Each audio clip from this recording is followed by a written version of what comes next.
So what we've been doing these Sundays is to create a template for ourselves for our daily practice.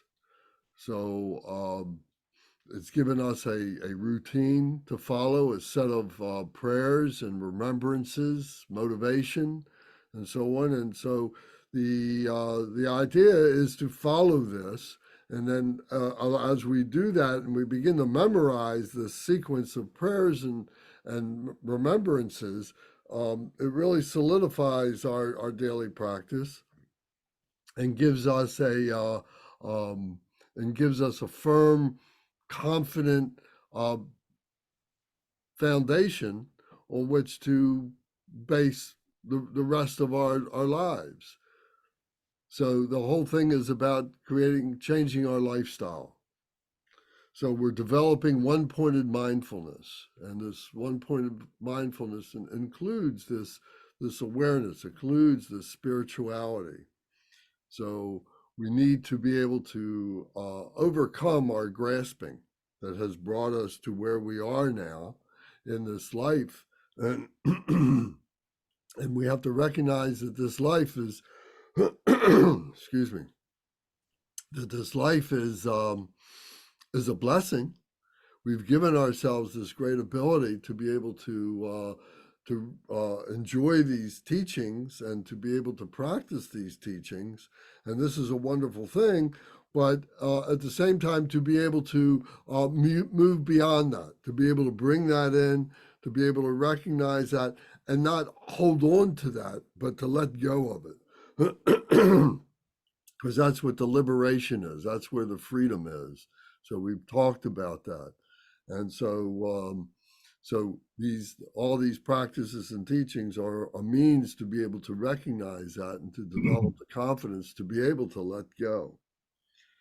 So we need to be able to study, we need to be able to contemplate, and we need to be able to meditate. So, excuse me,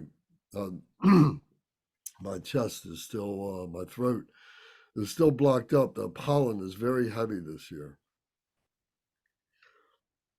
So from the study, from receiving the teachings, from reading the books and so on, we're developing an intellectualization of what's going on. And then we have the contemplation, we have the conversation with our own self, thinking about these things and applying these things to situations that arise in our lives every day. And so we have this contemplation, and we set aside time to allow ourselves to have the space to be able to do that. And when we are doing that, as we are doing that, we get to a point of quiet. We get to a point of restfulness. We need to allow ourselves enough time to be able to do that. It may not happen right away, but eventually it will over several sessions, maybe several weeks, maybe a couple of months or something like that. We'll start looking forward to that time to say, oh, I can't wait to have that peace of mind. I can't wait to have that peace, that time so I can think about these things. And excuse me. And then what happens is we find ourselves entering into the meditation, this quietude where there seems to be no thought. We don't even recognize it as we're doing it, as it's occurring, but we recognize it when we come out of it. We recognize, oh, here's a thought. I haven't had a thought for a while. So that's a great thing, a powerful thing.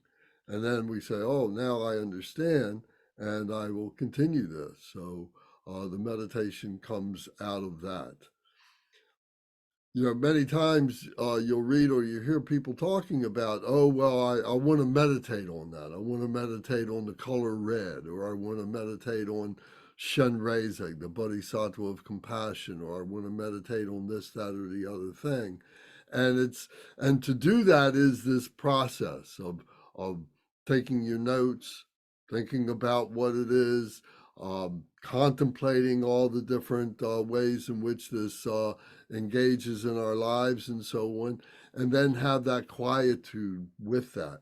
So everything is fuel for that process, for that meditation. And slowly we begin to simplify. Slowly we begin to find the space that we're looking for.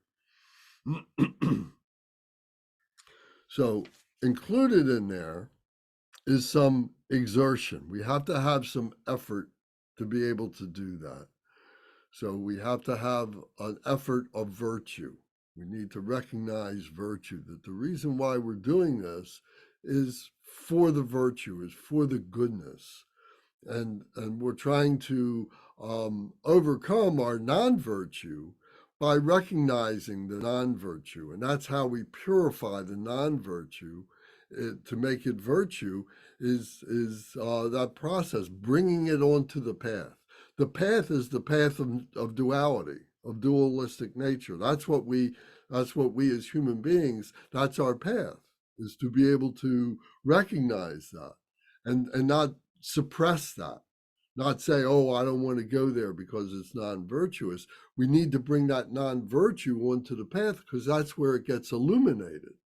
That's where we get to see what are the causes of the non-virtue and the results of the non-virtue and the actions of the non-virtue, all that, etc., by examining it, by bringing it onto the path, not suppressing it. So we recognize virtue, we recognize non-virtue, and we're moving in a forward direction. We have to recognize the sense of when we're stagnating, when we're getting lazy, when we're getting indifferent, when we're getting careless, or we start going backward. We stop doing our practices, we stop reading, we stop doing our meditation and so on, and we start regressing back. We see that anger is starting to come up more and more, maybe desire is coming up more and more, jealousy and so on like that. So we begin to recognize that our emotions are getting stronger with us. So we have to have a realization of our forward momentum, and to maintain that forward momentum. And when we start getting lazy, when that starts stagnating, to exert ourselves, to make the effort, say, I got to re-engage, and then do the process of what's necessary to do that. And then out of that comes certainty, that we begin to build up a confidence, a certainty that this is indeed working, and that my life has changed, feeling better. Other people are recognizing this. Other people comment to me about how, I'm a much more pleasant person to be with, or maybe that they don't see me so much. Maybe some friends say, oh, I don't see you so much. And you're thinking to yourself, yeah, because you're always such a negative person, I don't want to be around you. So that's why I'm not talking to you, or, I'm not calling you, or you're not calling me. Or so we begin to build this certainty of what we are doing is a important part of being a human being, and that we can no longer postpone it, that it's something that we've wanted to do but haven't had permission to do. We haven't given ourselves permission to be able to take the time to be able to develop this awareness, this spirituality, to look into different traditions. Whatever interests you is fine.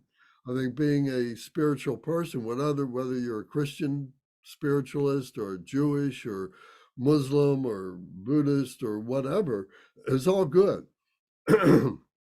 Because it's all talking about, that third body, that we, physical body, intellectual body, spiritual body. So it's all pointing in that direction. So whatever spirituality it is, I think is good. So that's building certainty for us. So we need to build the exertion of restraint to avoid the unwholesome factors, to be able to create some guardrails for ourselves and say we're not going to, do certain things. We're going to have warning signs for ourselves. We're going to recognize those things. So that's the exertion of restraint. Then there's the exertion of overcoming, where we're bringing those difficulties onto the path, and the results that have come from those, we need to overcome those results. excuse me. So we need to recognize that things have happened as a result of the negativities that we've indulged ourselves in. So we need to overcome them, and we overcome them by the change. And of course, we've said several times that that is the great gift of being a human being, is that we have the ability to change. We have the ability to improve ourselves. So just because we've made mistakes or non-virtues in the past doesn't mean that we're committed to have to continue those mistakes. We can change our direction. We can overcome those choices that we made. And then there's the excuse me, the exertion of developing wholesome factors. So by making lists for ourselves, I think is very helpful. As we've been going through this, we've been uh, seeing that there's 4 of these, there's 3 of that, there's 7 of those, and there's 12 of these, and so on like that.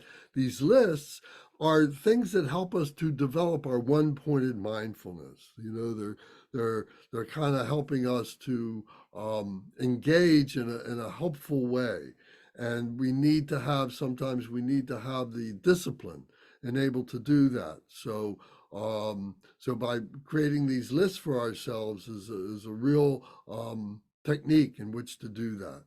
So I encourage you to always keep paper around, pencil and paper around, make yourself notes, particularly when you're sitting down and you're doing your practices or you're doing your studies or something like that. So we're developing the exertion of developing wholesome factors.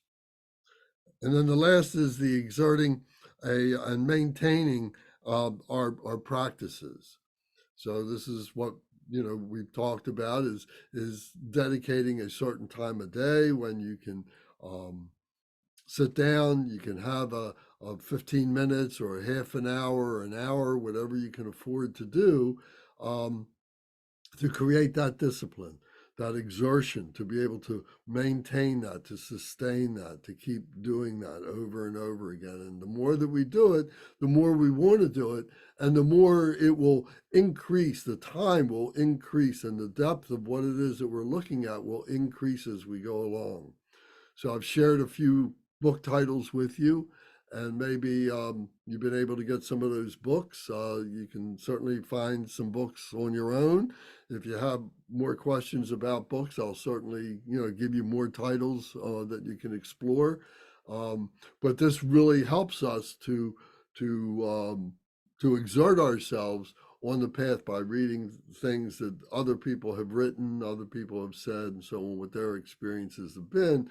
We see ourselves in those people. So that's a very good thing. So those are 4 exertions of effort that is a necessary ingredient to be able to be successful at becoming a practitioner. Anybody have any questions about any of that? Any discussion?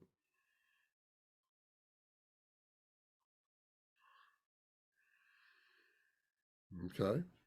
I think for me, this is something I was kind of mentioning last time as well that I'm still trying to feel out is like in terms of I guess it'd be related to the last one you mentioned, but of developing a practice of it be like you said I don't know how much time I can devote each day can kind of differ. I'm trying to get like more time, be more disciplined with it. But there's definitely to be honest with myself, just like a limitation on how much time. Like it's rare that I can spend like more than an hour a day, like practicing. Some days maybe, but um, and for like how much practices to engage in, and then like the building up of like more and more like practices where it's like, am I ever really like digging deep enough on any one thing, or just like, or even confusion of like, well, what do I practice? It's in like the 4 thoughts and the bodhicitta or the compassion practices, and then then the like I was doing this, which was really great, the Shamata retreat yesterday. I was there at the center, and I think that's an important thing for me to practice. And then like the deities and everything, it just seems like it becomes so much. It's like, what do I do at some point? I don't know how related that is to what you were saying, but that's kind of like the thing that weighs on me a little. Well, I think exactly what we've been talking about. It starts with this routine, and then it has to be an organic thing. You know, we use that word all the time. Organic meaning that it grows on its own. You will feel what is natural to you. You know, where do I want to go? But it's where I want to go after I've gone through this routine. The routine is what's important, to establish that routine, because that routine is guiding us in this virtuous direction, is giving us the ground on which to work. Then where we go after that is, you know, where our mind rises. The shamatha meditation is the calm abiding that we're trying to get to, that calmness, that peacefulness, and so on. That shamatha. Then the next thing that happens, and it happens on its own, is the vipassana or the vipassana meditation, which is the arising, the insight that arises out of that quietude of the shamatha. When you're sitting there, thoughts about doing mundane things are coming up, phone calls you got to make, places you got to go, meetings that you've had, conversation, all this nonsense or everyday stuff is coming up. And it's very easy to recognize that and to say, oh, I need to just not think about that today. You know, I'm going to move that aside. I can make a note and come back to that later on. I don't have to let my meditation become interrupted by that. But then you have this quietude, and then thoughts of coming up of, well, what does the bodhisattva mean? Well, what is the bodhicitta? Well, what is the Buddha? What was this that we were talking about? What was that we were talking about? These insights start to come up, where we see how that spirituality is intersecting with our physical body and our intellectual body in our everyday life. That's the vipassana. That's called insight meditation. So if we don't do the other things, that insight is not going to come up, or it's going to come up in such a fragmented way, we're not going to be able to recognize it. We're not going to be able to do anything with it. So we need to be able to establish that quietude and openness to allow that wisdom, because that's what those insights are, is our inner wisdom to come up. And then we begin to recognize that and say, oh, now I see I am Buddha. Now I see, oh, I am a bodhisattva. I am on that path. Oh, I am becoming a practitioner. We begin to see those things. So that's the thing that arises out of that quietude. That's the vipassana meditation. That's the analysis. But it's spiritual analysis. It's not talking about the Dewey Decimal System that they use to categorize books in the library. You know, that's a very practical thing, but it's a spiritual thing about how does, you know, the six human realms operate? How do I engage with that? So we wind up answering our own questions in that way. It takes us in the direction that we need to go. And when we start doing that, we have faith in that. And then you say, oh, this is so great.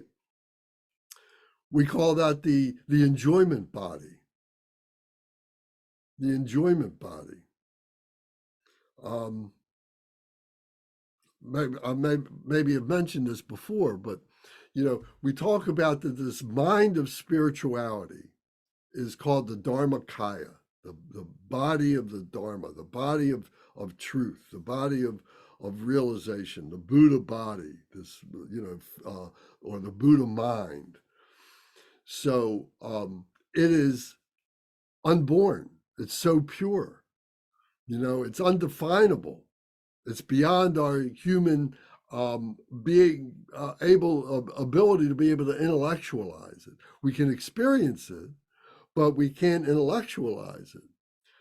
However, we begin to recognize the display of it. the display in which it displays, the symbology of it.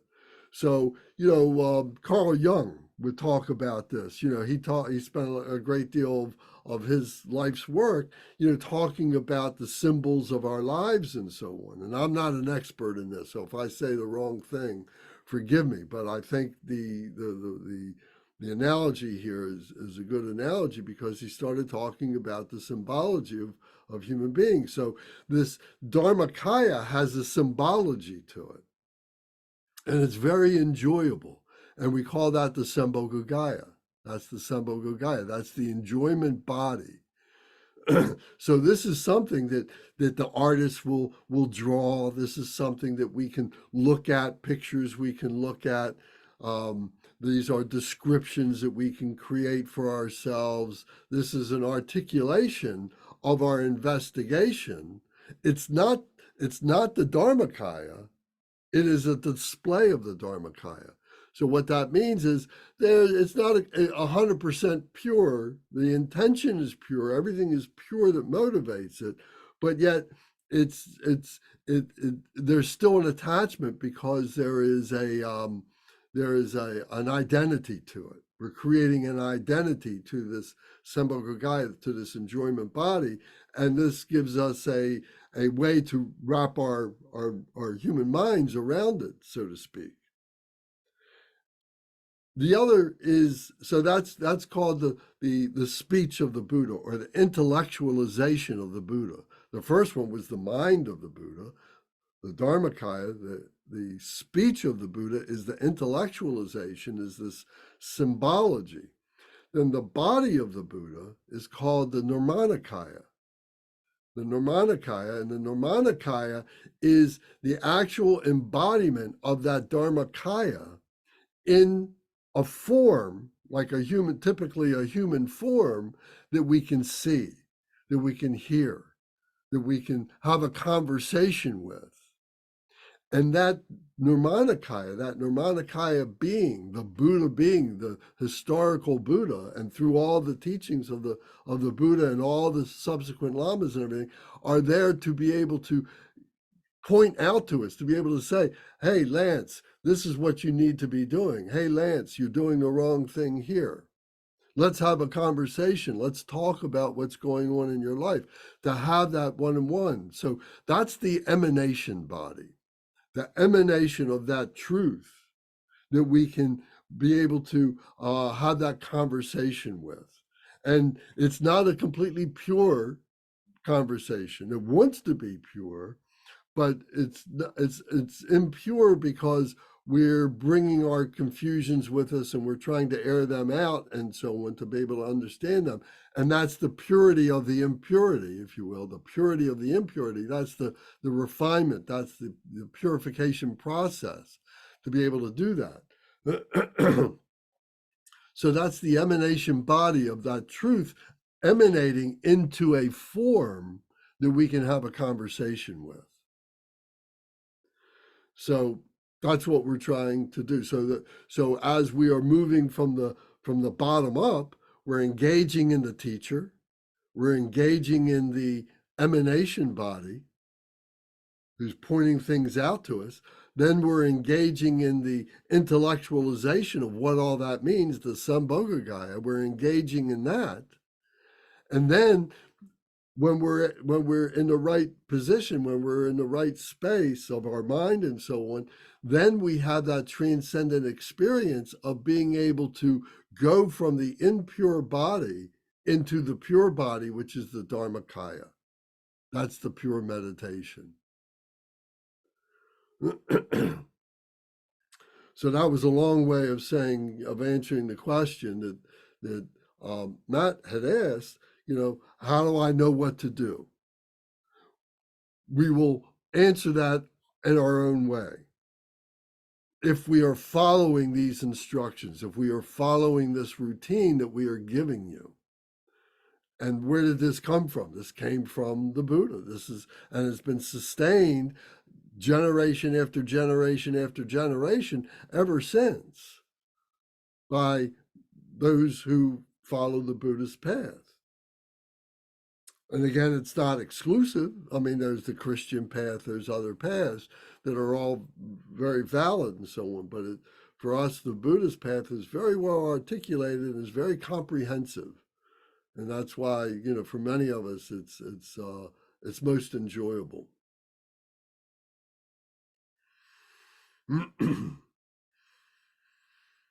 Okay, Ryan, how are you this afternoon, this morning? Good to see you. Thanks. I'm sorry I'm late, but good to see you guys too. And Okay, always nice to be with you. thank you. Good to see you, and I hope I get to see the kids while we. Oh, they're gonna come interrupt in no time, as usual. Thank you. Oh, right.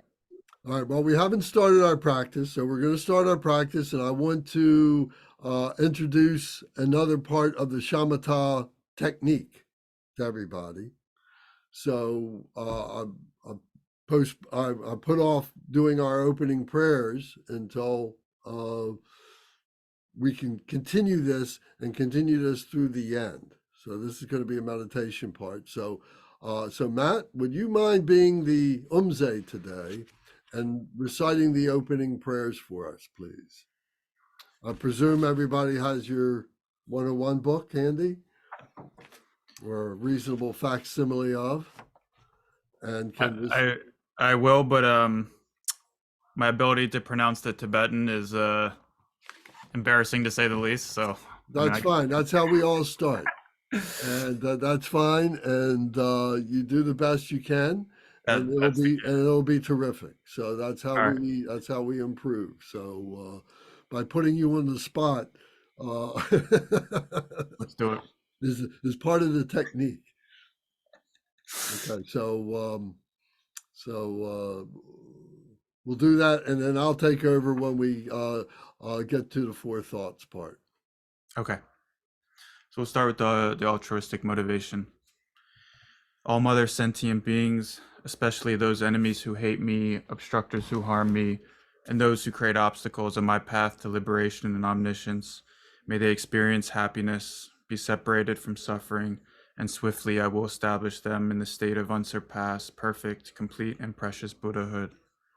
All mother sentient beings, especially those enemies who hate me, obstructors who harm me, and those who create obstacles in my path to liberation and omniscience, may they experience happiness, be separated from suffering, and swiftly I will establish them in the state of unsurpassed, perfect, complete, and precious Buddhahood. Dogla dang war je pedra, no par je pege, Tarpa dang tam che kien pe badu chopar je pa tam che ki so je pe manam ka dang nam pe sim chin tam che de wa dang din du now dang drel nor du la na me pa yang dag pa zog pe sag shu rimpo she to pa ja. Go to the action bodhicitta. Thus, until I achieve enlightenment, I perform virtuous deeds with body, speech, and mind. Until death, I perform virtuous deeds with body, speech, and mind.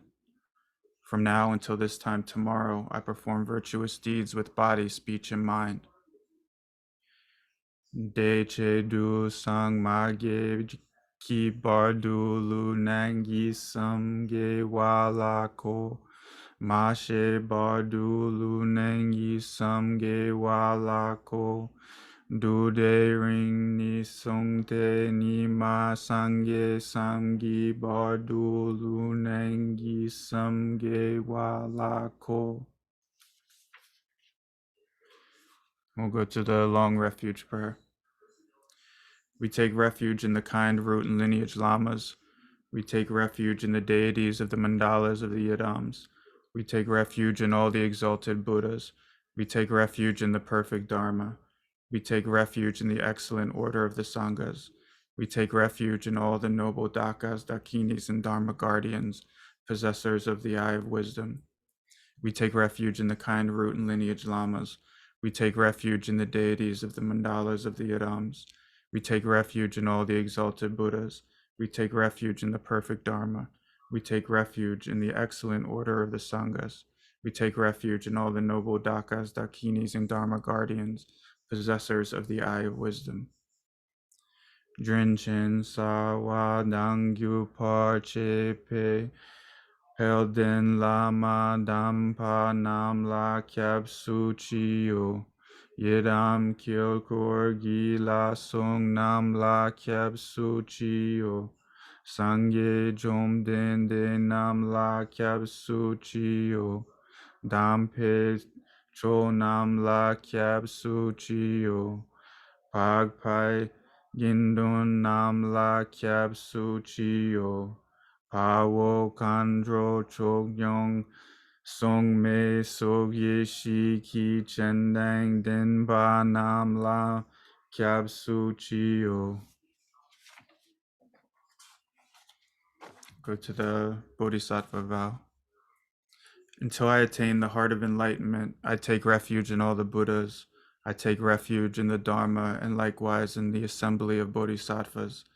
As the previous Buddhas embraced the enlightened mind and progressed on the Bodhisattva's path, I too, for the benefit of all sentient beings, give birth to bodhicitta and apply myself to accomplish the stages of the path. Until I attain the heart of enlightenment, I take refuge in all the Buddhas. I take refuge in the Dharma and likewise in the assembly of the Bodhisattvas. As the previous Buddhas embraced the enlightened mind and progressed on the Bodhisattva's path, I too, for the benefit of all sentient beings, give birth to bodhicitta and apply myself to accomplish the stages of the path. Zhangshub Ning Por Shi Ki Bar Sangye Nam La Kyab Su Chi Shodang Zhangshub Senpai Sog La Yang De Shin Kyab Su Chi Jitar Nong Gi De She Gi Zhangshub Tu Ni Ke Pa Dang Zhangshub Senpai La Pa La De Dag Rimshin Ne Patar De Zindro La Pendondu Zhangshub Sem Ni Ke Gizing De Zindun Li Duni La Pa La Rimpa Zindu La Pargi. And we'll go to the short refuge prayer. In the Buddha, the Dharma, and the Sangha most excellent, I take refuge until enlightenment is reached. By the merit of generosity and other good deeds, may I attain Buddhahood for the sake of all sentient beings. In the Buddha, the Dharma, and the Sangha most excellent, I take refuge until enlightenment is reached. By the merit of generosity and other good deeds, may I attain Buddhahood for the sake of all sentient beings. Sangye Shodang Soki Chognam La Zhangshu Badu Dagni Kyapsuchi Dagi Jinsu Gipe Sunam Ki Drola Penshir Sangye Drupasho. And then the four immeasurables. May all mother sentient beings, boundless as the sky, have happiness and the causes of happiness. May they be liberated from suffering and the causes of suffering. May they never be separated from the happiness that is free from sorrow. May they rest in equanimity, free from attachment and aversion. May all mother sentient beings, boundless as the sky, have happiness and the causes of happiness. May they be liberated from suffering and the causes of suffering. May they never be separated from the happiness that is free from sorrow. May they rest in equanimity, free from attachment and aversion. Manam ka dang nyam pe sim chin, tam che de wa dang de we gyu dang din pa gyur chik. Du now gi gyu dang dra wa gyur chik. Du now me pe de wa dang mi dra wa gyur chik. Ne ring chak dang ni jung dra we dang nyam la git ne par gyur chik. Okay. Please do page 12.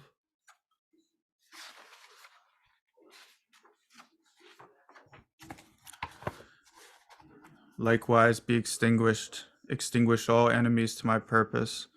Whatever evil forces are in me be defeated. Do this so that when I am victorious, all pure radiance melts into me completely purified. Take all this knowledge, food and drink peacefully, enjoy it, and be satisfied so that all obstacles may be destroyed. Be liberated from all obstacles, all general obstacles. Mars are defeated by this gesture of the Buddha. By reciting this mantra, may all the Mars be purified. As a result, may all the Mars be defeated. Very good. Thank you. If everybody will sit in meditation position, please, keeping your back straight. 7-point posture of Varanchana. Our legs crossed, our back straight, our hands 4 inches below our navel, our shoulders back, our head just a little bit forward, our chin down, our eyes open or closed, but open just in a gaze in the direction of our nose. Very peaceful. Our eyes can be closed so as not to be distracted at this time. Our mouth can be slightly open and our tongue on the roof of our mouth right behind our front teeth to keep our mouth moist. As we are breathing, and as we breathe in through both nostrils, bringing the air all the way down to 4 inches below our navel. And then we hold that breath, and then we exhale through our nostrils. And we hold that breath when it comes time. So we maintain this posture throughout our meditation practice.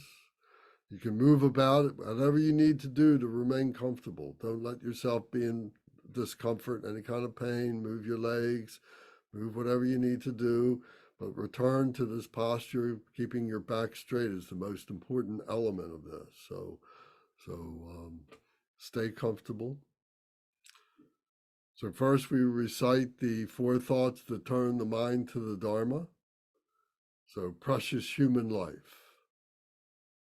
Oh, this kind of leisure and endowment is supremely difficult to obtain. When one obtains a body which is easily lost, do not waste it meaninglessly, but rather use it to attain ultimate liberation, joyous result. So contemplate the meaning of precious human life.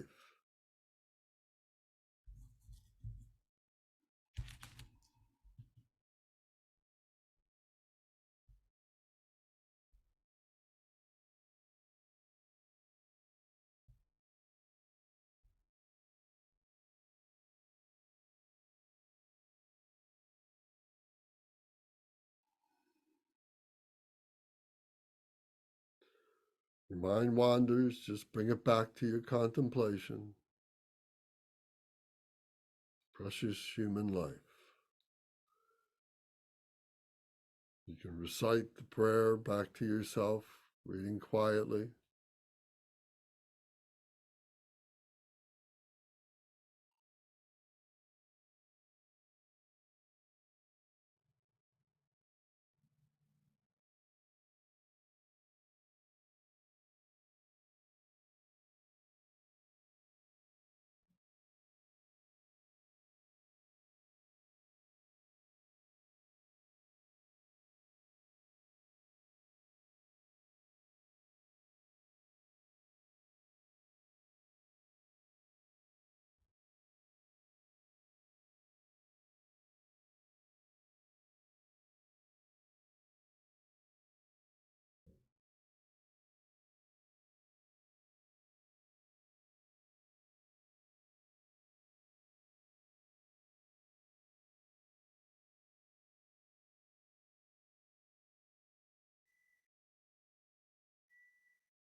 Okay, impermanence. The nature of all phenomena is impermanence. Death is a certainty to all who are born. Death can descend any time, like a drop of morning dew on a blade of grass. Quick, it is time to make effort for the essence of the Dharma. Contemplate impermanence.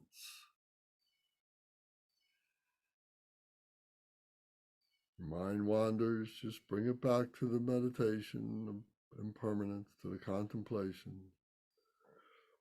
You can recite this over to yourself. You can see why it's so useful to memorize these prayers and to memorize these practices.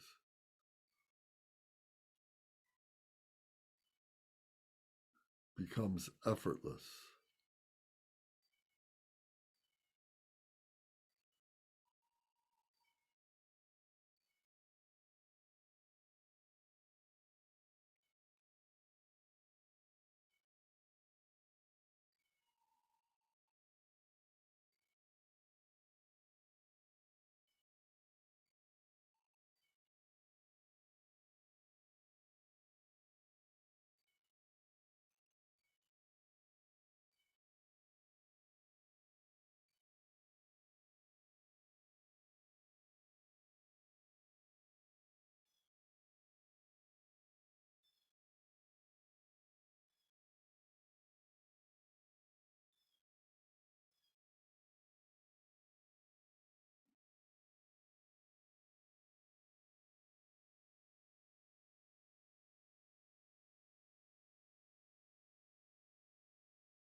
Next, we contemplate the suffering of samsara.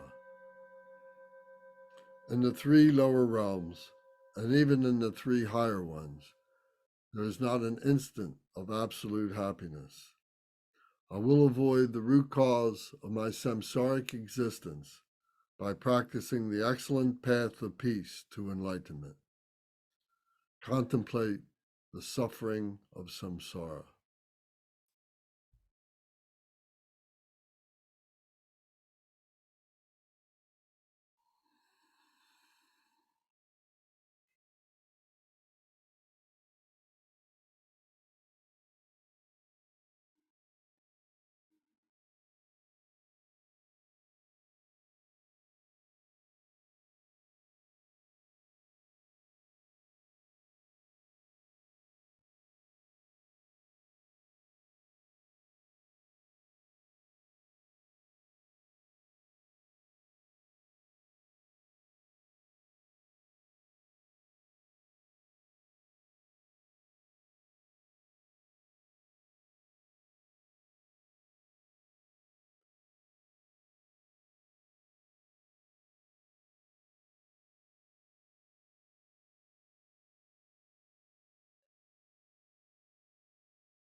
Next contemplation is cause, karma, and result. The fruit of one's positive karma is happiness. Suffering is the fruit of negative karma. The inexorable karmic causation is the mode of abiding in all dharmas. Henceforth, practice the Dharma by distinguishing between what should be practiced and what should be given up. Contemplate karma, cause and result.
Now we meditate on the stages of meditation.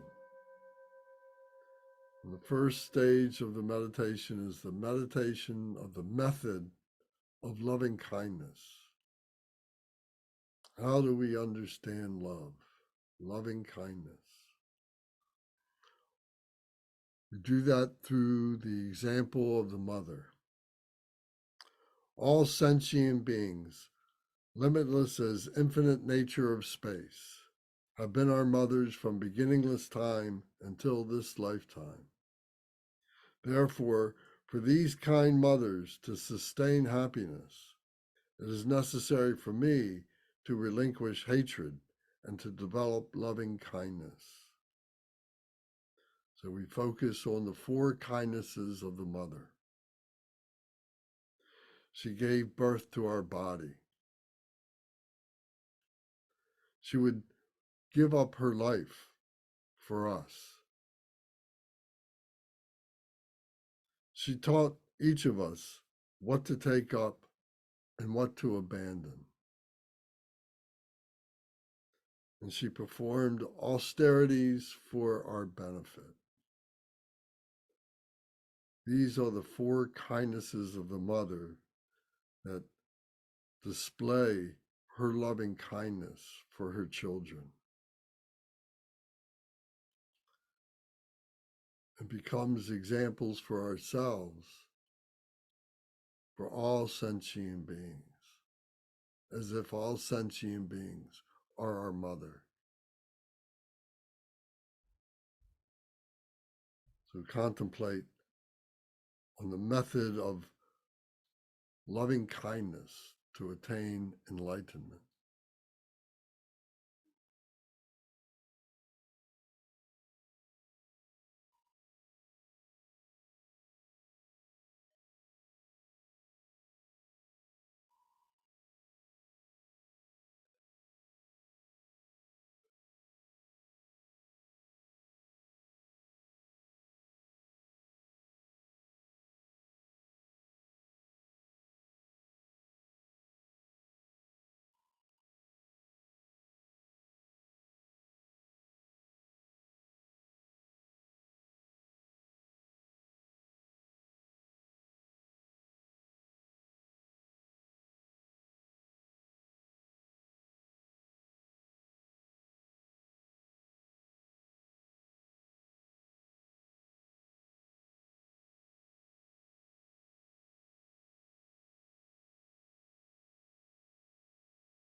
The next stage of the method of enlightenment, to attain enlightenment, is visualizing the mother in the 6 realms of samsara. This teaches us, shows us compassion, to have compassion for all beings as if they are our mother. If our mother was caught in any one of the 6 realms of samsara, what we would do to help our mother in whatever way we can becomes an example of how we can help all other beings, visualized as our mother, who are caught in those 6 realms of samsara. Even though these mothers desire happiness, by the force of their non-virtuous actions, they are tortured in the 3 lower realms. Because of their unbearable suffering, I develop unbearable compassion. Visualize one's own mother suffering in each of the 6 realms. being tortured by demons in the hell realms, experiencing hunger and thirst in the preta realm, being beaten and eaten in the animal realm,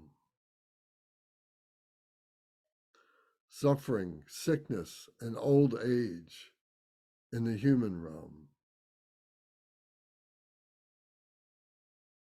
experiencing heedless pleasure and conflict in the demigod realm, the jealous god realm, the Titan realm, and desperate falling from pride in the God realm.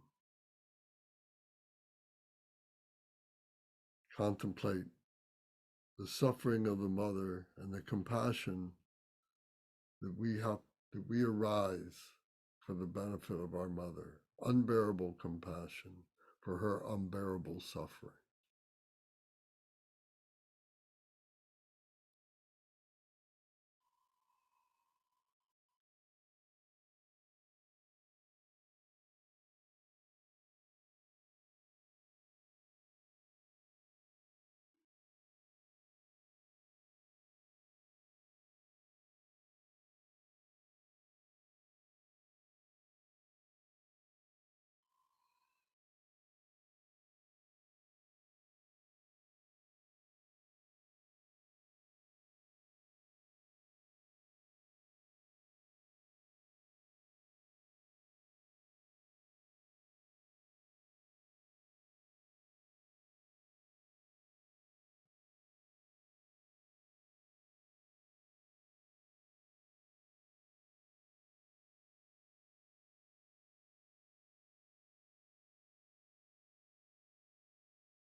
Next stage of meditation is the method of empathetic joy. To visualize our mother as all sentient beings. To attain enlightenment, we visualize that may our mothers have happiness, and may they be free from suffering, and may they sustain the happiness which is free from suffering. But despite all the noise, all the confusion surrounding, that they are able to sustain their happiness, maintain joy in their lives.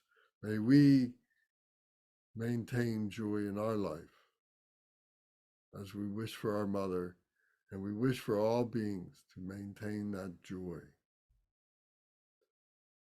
So meditate on empathetic joy for all sentient beings as a method of enlightenment.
The next stage of meditation is equanimity, the method of equanimity. And we visualize our mother going through all kinds of changes, all kinds of challenges, all types of confusion, all kinds of happiness and joy. But nevertheless, may my mind abide in equanimity towards these mother beings, whether they are happy or they are sorrowful, whether they are going through difficult times or they are going through easy times, that we have equanimity for our mother and for all beings. And may all those beings, they themselves have equanimity towards all others, a tolerance, a peace, a quiet of all beings. So we meditate on the equanimity of bodhicitta, the stages of meditation.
So now we recite the four immeasurable qualities of bodhicitta.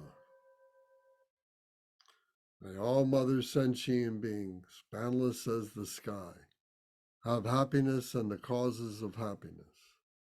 May they be liberated from suffering and the causes of suffering. May they never be separated from the happiness that is free from sorrow. May they rest in equanimity, free from attachment and aversion.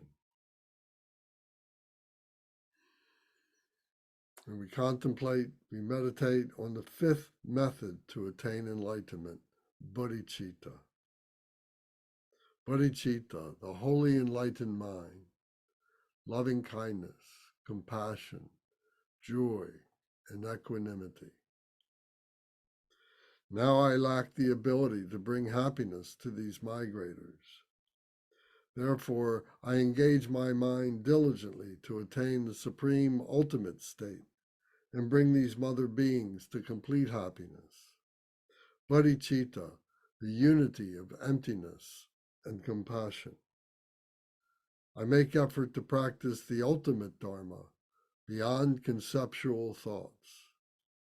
Vajra Samaza, the indestructible vow that breaks through, the discipline that we use to be able to recognize and stabilize our bodhicitta for the benefit of all sentient beings. Everything that we do through our body, speech, and mind is loving kindness, compassion, joy, and equanimity. Meditate on bodhicitta as the method to attain enlightenment.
So next we'll practice the Shamata Calm-Abiding meditation in the same way that we did last week, just for a short time to refresh our memories.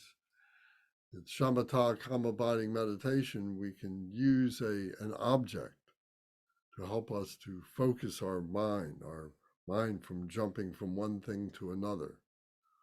So we can use a visual object, something that is calm, that is peaceful, that is loving, something that bespeaks of our meditation, of our quietude, of our spirituality, an image of the Buddha, for instance. Or we can use a mantra, like we did last week when we recited Om Mani Padme Hum Shri, to center our mind, to focus our mind. And as our mind is wandering, we bring it back to the mantra, to the recitation of the mantra, the meaning of the mantra. So this is what we'll do right now for a few minutes, and then we'll take a break and come back for the next part. So Om Mani Padme Hum. Om, the body, speech, and mind of the deity. The deity is Shenrezig, the Bodhisattva of compassion, who is within ourselves. Om, the body, speech, and mind. Mani is the jewel. So we visualize the Bodhisattva of compassion, ourselves as the jewel, as an indestructible diamond. Om Mani Padme. Padme is the lotus flower. We are sitting in the lotus position with our legs crossed and visualizing that the jewel, our body, is sitting in this lotus position. It is nested in this lotus posture, this pure posture. The lotus is symbolic of the purity of arising from defilement, like the flower, the seed that is in the bottom of the ocean of samsara and sprouts and comes up through the body of water and then breaks the surface of the water and blossoms as this beautiful unstained lotus flower, is symbolic of our lives, of ourselves, that comes from this defilement, but at the same time is capable of this wonderful pure purity. So Om Mani Padme Hum. Hum is the indestructibility of this wisdom that manifests in our heart, of this compassion, this indestructible manifestation of compassion that manifests in our heart as wisdom. Om Mani Padme Hum Shri. Shri is the seed syllable of the primal cause, our primal cause for bodhicitta, our primal cause for the benefit of all sentient beings. So this mantra, Om Mani Padme Hum, is rotating clockwise around the seed syllable Shri, the primal cause for the enlightenment of all beings. And this is our object of meditation as we recite this mantra. Om Mani Padme Hum Shri. Om Mani Padme Hum Shri. Om Mani Padme Hum Shri. Om Mani Padme Hum Shri. Om Mani Padme Hum Shri.